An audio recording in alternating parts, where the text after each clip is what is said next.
നമസ്കാരം. Master mind of knowledge astrology Malayalam 2025 August മാസം 14 തീയതി വ്യാഴാഴ്ച ദിവസത്തെ ജ്യോതിഷപരമായ പ്രത്യേകതകൾ പ്രിയപ്പെട്ട ജ്യോതിഷ വിശ്വാസികളുമാണ് പങ്കുവയ്ക്കുന്നു. എല്ലാ പ്രിയപ്പെട്ട ജ്യോതിഷ വിശ്വാസികളെയും സ്നേഹത്തോടെ ഹാർദവമായി സ്വാഗതം ചെയ്യുന്നു. ആദ്യമായിട്ട് ഈ ചാനൽ കാണുന്ന പ്രിയപ്പെട്ടവർ ഈ ചാനൽ ഒന്ന് സബ്സ്ക്രൈബ് ചെയ്യുക, ലൈക്ക് ചെയ്തുകൊണ്ട് തന്നെ വീഡിയോ കാണുവാൻ താല്പര്യം കാണിക്കുക. എല്ലാ ദിവസവും മുടങ്ങാതെ വീഡിയോ കാണുക, നല്ല നല്ല കമന്റുകൾ രേഖപ്പെടുത്തി മഹാദേവന്റെ അനുഗ്രഹവും ഏറ്റുവാങ്ങുക. പ്രിയമുള്ളവരെ, 2025 ഓഗസ്റ്റ് മാസം 17 തീയതി ഞായറാഴ്ച ദിവസം, രോഹിണി നക്ഷത്ര ദിവസം, രാഹുകേതു ദോഷപരിഹാര പൂജ ചെയ്യുന്നുണ്ട്. രാഹുകേതു ദോഷപരിഹാര പൂജയിൽ ചേരുവാൻ താല്പര്യമുള്ളവർ ഈ സ്ക്രീനിൽ കാണിച്ചിരിക്കുന്ന വാട്സാപ്പ് നമ്പറിൽ നിങ്ങളുടെ പേര്, നക്ഷത്രം അല്ലെങ്കിൽ ജനനത്തീയതി, ജനിച്ച സമയം, സ്ഥലം, കൃത്യമായ പോസ്റ്റൽ മേൽവിലാസം എന്നിവ അയച്ചു തരിക. 1000 രൂപയും ജിപേ, ഫോൺ പേ ഇങ്ങനെയുള്ള കാര്യങ്ങൾ, ജിപേ അല്ലെങ്കിൽ ഫോൺ പേ ഈ വാട്സാപ്പ് നമ്പറിൽ തന്നെ ചെയ്യുക. നിങ്ങൾക്ക് വേണ്ടി നിങ്ങളുടെ നക്ഷത്രപ്രകാരം നിങ്ങൾക്ക് വേണ്ടി രാഹുകേതു ദോഷപരിഹാര പൂജ ചെയ്തതിന് ശേഷം നിങ്ങൾ അടുത്തുള്ള മഹാദേവ ക്ഷേത്രത്തിൽ പോയി നിങ്ങൾ ചെയ്യേണ്ട കാര്യങ്ങളൊക്കെ നിങ്ങൾക്ക് അയച്ചു തരാം. അപ്പോൾ താല്പര്യമുള്ളവർ പങ്കുചേരുക.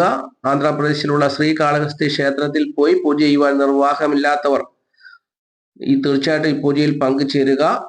അപ്പോൾ മഹാദേവന്റെ അനുഗ്രഹം തീർച്ചയായിട്ടും നിങ്ങളുടെ ജീവിതത്തിൽ ഉണ്ടാകും. അപൂർത്തിയും ഉന്നമനവും സന്തോഷവും സമാധാനവും കാര്യവിജയവും ധനനേട്ടവും ജീവിത പുരോഗതിയും ഒക്കെ നിങ്ങൾക്കുണ്ടാവും. രാഹുകേതു ദോഷപരിഹാര പൂജയിൽ പങ്കുചേരുക. 2025 ഓഗസ്റ്റ് മാസം 14 തീയതി വ്യാഴാഴ്ച ദിവസം, മലയാള തീയതിയിൽ പറയുമ്പോൾ 1200 ആണ്ട്, കർക്കിടക മാസം 29 തീയതിയാണ്. ഇന്ത്യൻ തീയതിയിൽ പറയുമ്പോൾ ശ്രാവണ മാസം 23 തീയതിയാണ്. സൂര്യോദയ സമയം രാവിലെ 6:18, അസ്തമയ സമയം വൈകുന്നേരം 6:36. ഉദയാൽപരം തിഥി ഷഷ്ടി തിഥിയാണ് എന്നുള്ളത് അറിഞ്ഞുകൊള്ളുക.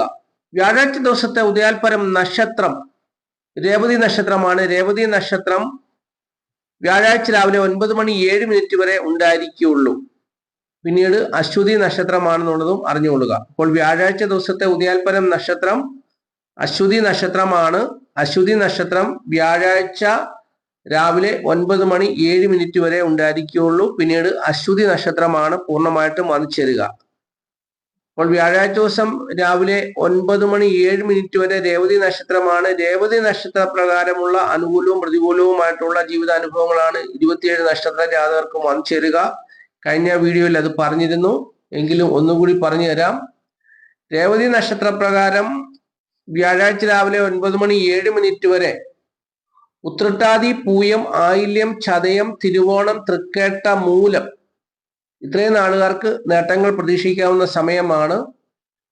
അതുപോലെ തന്നെ വ്യാഴാഴ്ച രാവിലെ 9:07 വരെ പ്രതികൂലമായ അനുഭവങ്ങളൊക്കെ വന്നു ചേരുവാൻ സാധ്യതയുള്ള നാളുകാർ പൂരുരുട്ടാതി, ഉത്രാടം, അവിട്ടം, ചിങ്ങക്കുറിൽപ്പെട്ട മകം, പൂര, ഉത്രംകാല്, തുലാക്കുറിൽപ്പെട്ട ചിത്ര, 2 പാദം, ചോതി, വിശാഖം, മുക്കാൽ നാളുകാർ.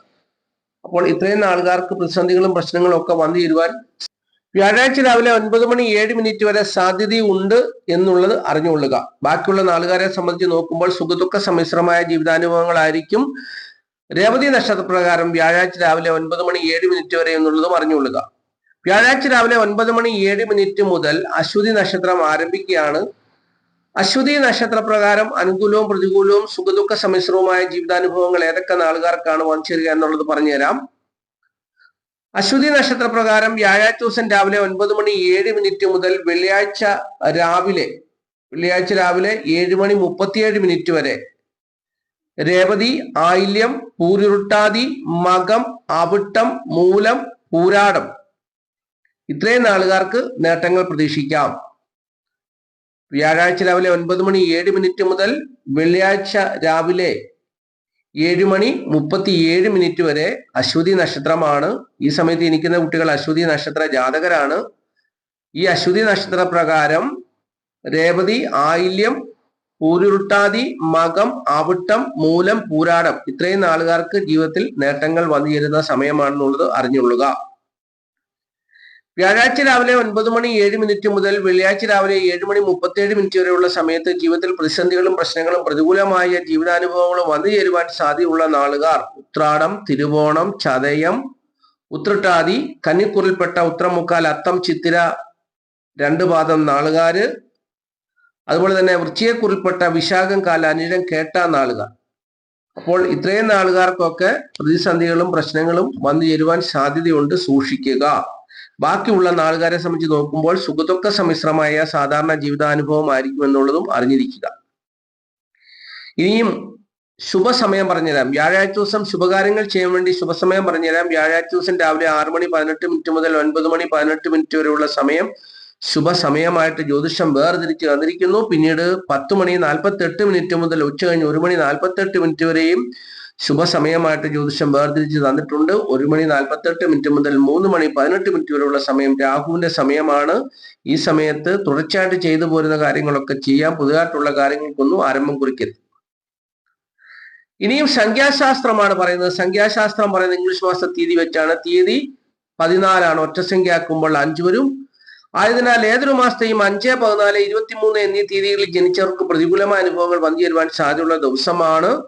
അപ്പോൾ പരിഹാരമായിട്ട് പറയുന്നത് ഇളം നിറങ്ങളുള്ള വസ്ത്രങ്ങൾ ഏതൊരു മാസത്തെയും 5, 14, 23 തീയതികളിൽ ജനിച്ചവർ ധരിക്കുക. അങ്ങനെ ഈ ഇളനിറങ്ങളുള്ള വസ്ത്രധാരണം കൊണ്ട് പ്രതികൂലങ്ങളൊക്കെ മാറി അനുകൂലമായ അനുഭവങ്ങളൊക്കെ വരും. അത് കൂടുതൽ മെച്ചപ്പെട്ട അനുഭവങ്ങളായി മാറണമെന്നുണ്ടെങ്കിൽ നിങ്ങളുടെ പേരിൽ ഇംഗ്ലീഷ് അക്ഷരമാലയിലെ EHNX എന്നീ അക്ഷരങ്ങൾ വേണമെന്നാണ് സംഖ്യാശാസ്ത്രം, സംഖ്യാജ്യോതിഷം അവകാശപ്പെടുന്നത്. അപ്പോൾ അങ്ങനെയൊക്കെ ഫോളോ ചെയ്യുക.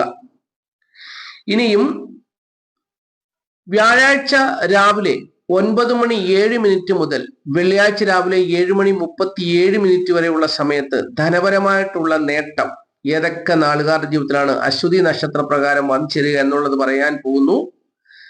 അശ്വതി നക്ഷത്ര പ്രകാരം വ്യാഴാഴ്ച ദിവസം രാവിലെ 9:07 മുതൽ വെള്ളിയാഴ്ച രാവിലെ 7:37 വരെയുള്ള സമയത്ത് രേവതി, വിശാഖം, മൂലം, തിരുവോണം, രോഹിണി, പുണർദം, മകം, അത്തം, പൂരുരുട്ടാതി, അശ്വതി ഇത്രയും നാളുകാർക്ക് ധനപരമായിട്ടുള്ള നേട്ടം, ധനവിഷയം കൈകാര്യം ചെയ്താൽ വിജയിക്കാം. കൊടുത്തുവാങ്ങലൊക്കെ അനുകൂലമായ സമയമാണ്. അപ്പോൾ ഒറ്റവാക്കിൽ പറഞ്ഞാൽ ധനപരമായിട്ടുള്ള നേട്ടം ഈ നാളുകാർക്കെല്ലാം വ്യാഴാഴ്ച രാവിലെ 9:07 മുതൽ വെള്ളിയാഴ്ച രാവിലെ 7:37 വരെയുള്ള സമയത്ത് വന്നു ചേരുന്നു. ധനനേട്ടം വന്നു ചേരുന്നു എന്നുള്ളതും അറിഞ്ഞുകൊള്ളുക. അപ്പോൾ ഇത്രയും കാര്യങ്ങളാണ് ഈ അധ്യായത്തിൽ കൂടി പ്രിയപ്പെട്ടവരോട് പങ്കുവച്ചത്. അനുകൂലവും പ്രതികൂലവും സുഖദുഃഖ സമ്മിശ്രവുമായ ജീവിതാനുഭവങ്ങളൊക്കെ നിങ്ങൾക്ക് ജീവിതത്തിൽ ഉണ്ടാകും. അതൊക്കെ മനസ്സിലാക്കി നിങ്ങൾ ജീവിക്കുക, മഹാദേവനോട് പ്രാർത്ഥിക്കുക. മഹാദേവന്റെ അനുഗ്രഹം നിങ്ങളിൽ വന്നു ചേരട്ടെ എന്ന് ഞാൻ പ്രാർത്ഥിക്കുന്നു. എൻ്റെ ഈ വീഡിയോ കാണുന്ന എല്ലാ പ്രിയപ്പെട്ടവരെയും മഹാദേവനെ അനുഗ്രഹിക്കണമെന്ന് ഞാൻ നിത്യവും പ്രാർത്ഥിക്കുന്നുണ്ട്. മഹാദേവ എൻ്റെ ഈ വീഡിയോ കാണുന്ന എല്ലാ പ്രിയപ്പെട്ടവരെയും മഹാദേവനെ അനുഗ്രഹിക്കണം. വ്യക്തിപരമായി അവരെ അനുഗ്രഹിക്കണം, അവരുടെ കുടുംബത്തെ അനുഗ്രഹിക്കണം, അവരുടെ ദാമ്പത്യ ജീവിതത്തെ അനുഗ്രഹിക്കണം, അവരുടെ മക്കളെ അനുഗ്രഹിക്കണം, അവരുടെ തൊഴിൽ മേഖല, വ്യാപാര മേഖല, വ്യവസായ മേഖല, അവർക്കുള്ള സകലതിനെയും മഹാദേവനെ അനുഗ്രഹിക്കണം. മഹാദേവന്റെ നാമത്തിൽ അവരുടെ ജീവിതത്തിൽ അഭിവൃദ്ധി, ഉന്നമനം ഉണ്ടാകണമെന്ന് ഞാൻ എന്നും പ്രാർത്ഥിക്കുന്നു. അപ്പോൾ എല്ലാവരെയും മഹാദേവനെ അനുഗ്രഹിക്കുമെന്നുള്ള വിശ്വാസത്തോടു കൂടി ഓം നമഃ ശിവായ, ഓം നമഃ ശിവായ, ഓം നമഃ ശിവായ. Master mind of knowledge astrology Malayalam.